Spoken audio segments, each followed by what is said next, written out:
Ampifaliana indray no hitsidiana antsika tsiraray avy any amin'ny toerana zay misy atsika rehetra any anarahantsika an'izao fotoana zao zay mahafinaritra tokoa ianarantsika i raha tenin'Andriamanitra fietsika.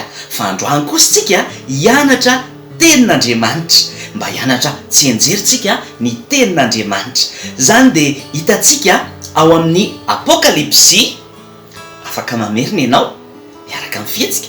Apokalipsy toko fa 7 andininy fafito. Averiko. Apokalipsy toko fa 7 andininy fafito. Inona no ambaran'ny tenin'Andriamanitra? Tsotra kely hoy ny tenin'Andriamanitra hoe matahora n'Andriamanitra ka omeo voninahitra izy. Matahora n'Andriamanitra ka omeo voninahitra izy.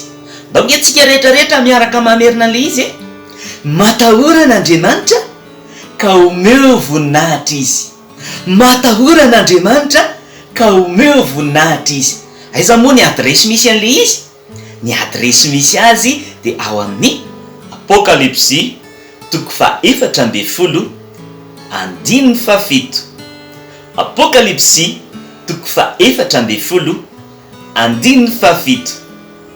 Mino fa tsika rehetra efa nankany am-piangonana, de rehefa mankany am-piangonana de misy fotoana le mitabataba ny olona ohatra na ny ankizy na misy olona manao zavatra na ohatra hoe milalao tomobile kely any am-piangonana na mitondra saribakoly any am-piangonana na milalao telefona any am-piangonana, de miteny ny olon-dehibe hoe aiza moa tsika zao aty am-piangonana?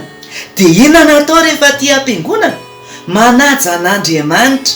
Zay indrindra ny dikan'le hoe matahora n'Andriamanitra ka omeo voninahitra izy satria maninona? Satria mila manaja an'Andriamanitra tsika rehefa any amin'ny tempolon'Andriamanitra, rehefa any am-piangonana. De rehefa any am-piangonana tsika de tena hoe ataontsika zay hanajana an'Andriamanitra. De miteny antsika ny olona rehetra hoe rehefa aty am-piangonana mivavaka anao le aty manaja an'Andriamanitra, tsy milalao tsy milalao telefona, tsy manao zavatra hafa fa tena hoe mivavaka manome voninahitra an'Andriamanitra. Fa za androany nefa te hilaza aminao fa tsy ao am-piangonana ihany isika no tokony hanaja an'Andriamanitra, fa naiza toerana misy atsika de tokony hanaja an'Andriamanitra foanatsika. Na eny an-dalana, na eny an-tokotany, na any an-tranonao, naiza na any am-pianarana de tokony hanaja an'Andriamanitra foantsika. Satria ho ny tenin'Andriamanitra hoe matahora n'Andriamanitra ka omeo voninahitra izy.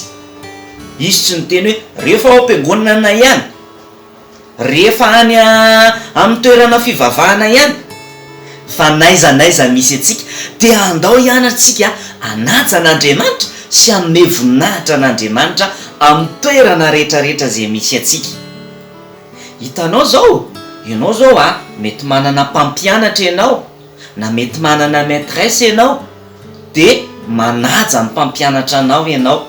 Tsy hoe rehefa ao am-pianarana ihany ianao no miteny anazy hoe maîtresse rasoa fa rehefa any ivelany ianao de ataonao izy de ahoana rasoa, de tsy manaja le mpampianatra zany. Fa tokony manaja ny mpampianatra tsika naiza misy atsika.